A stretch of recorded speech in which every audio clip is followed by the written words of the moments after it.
Rabbanim of yesteryear. We've covered already about 300 videos on the great Rabbanim, and over here it's the Hilula here on Chaf Zayin Tammuz, 27th of Tammuz, of a great rabbi actually born in Tiberias. His name was Rabbi Yosef Chaim Yaluz.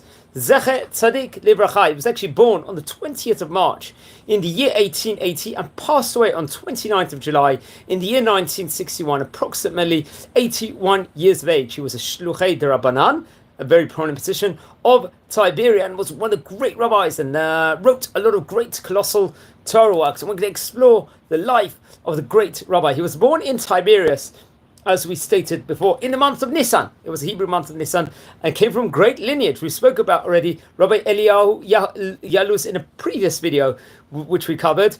He was his father. He was the son of Rabbi Yaluz, and was the son of Rabbanit Simcha. And the family actually originating from Morocco. As a child, he studied with his father, with the great Rabbi Yaluz, and later on he went on to be a Shadar Shluchei de Rabbanan, and he continued when the father went away. And at that stage in time, he learned under the auspices of another great rabbi we spoke about, Rabbi Yaakov Chai Zerihan, who was also a Rosh Yeshiva in Tiberias, and also Rabbi Meir Chai Eliakim also was another great Shluchei de Rabbanan and head of Bet Din in Tiberias, and also in Casablanca, respectively. One of the great rabbis of Morocco from the 1800s.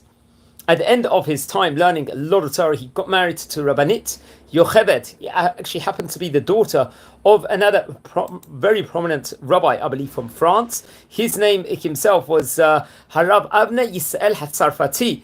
He was actually from Fez in Morocco. The family name Sarfati in English means the French person. That's what the translation of this Hebrew name means itself. But he himself was from Fez in Morocco, a very prominent place which had a lot of great Torah to it.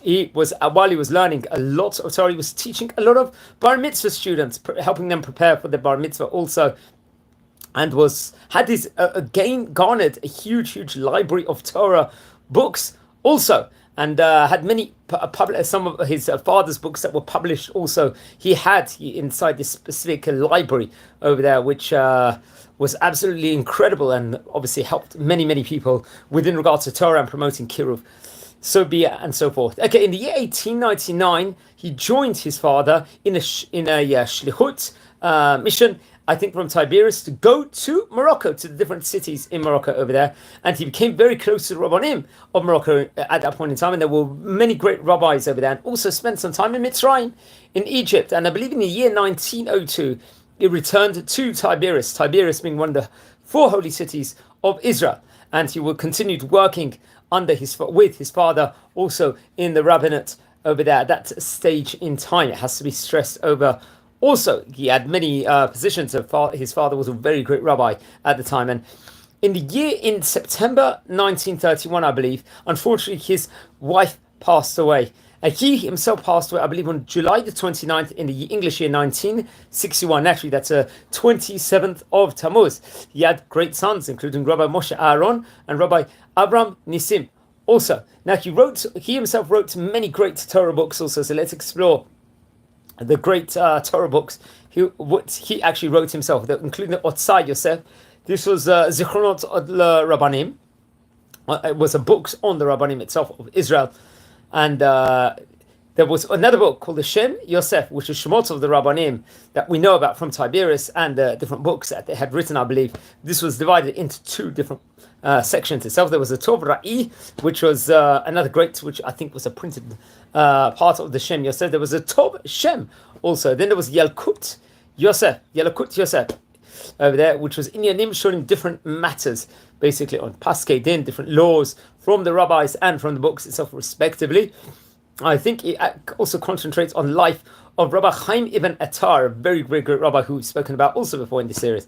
Then there was the Toldot Eliyahu, another great work, Toldot Chai Aviv, Harav Eliyahu Yaluz. I think this was printed in the year Hey Taf Reish Tzadik Gimel in Jerusalem. Then there was Yemei Chayai, which was based on various drushim. There was a Ma'oz Chayai on the Torah, Nevi'im, and Ketuvim, as we call it, Tanakh, in short. Then there was the Ta'omim Chaim, which was Dinei, V'Te'emei HaMitzvot, the different things in regards to the various mitzvot that we've got, the different dinim. Then there was the Zichronot LeRabanim, which is Toldot Rabbanei Yisrael B'Tveria, specifically. So a lot of these books sound like they had similar context to it. Then there was the Matzevat Even, which was Rishimat Rabbanim Akrovim B'Tveria. So a lot of the books was connected to the rabbis within regards to Tiberias, also being one of the 4 holy cities, especially last one, I think, had the list of the rabbis buried in Tiberias over there. There was some of these books included the memories of the rabbis from Tiberias, specifically, and from Israel, respectively, also. What we can also add with in regards to great Chacham, also, he had a great student, including Rabbi Yitzchak Barda, who was a very, very incredible rabbi, Haredi Sfadi, a posek and Sifrei Halacha, also, and I think he's a Rosh of the Mostot, Yitzchak Yarnan, also based in Ashkelon. That was among his elite students also. We mentioned about his rabbis also, including Rabbi Yaakov Chai Zrichen and Rabbi Moshe Meir Chai Elakim. He was buried, I believe, he was buried in Israel, I believe.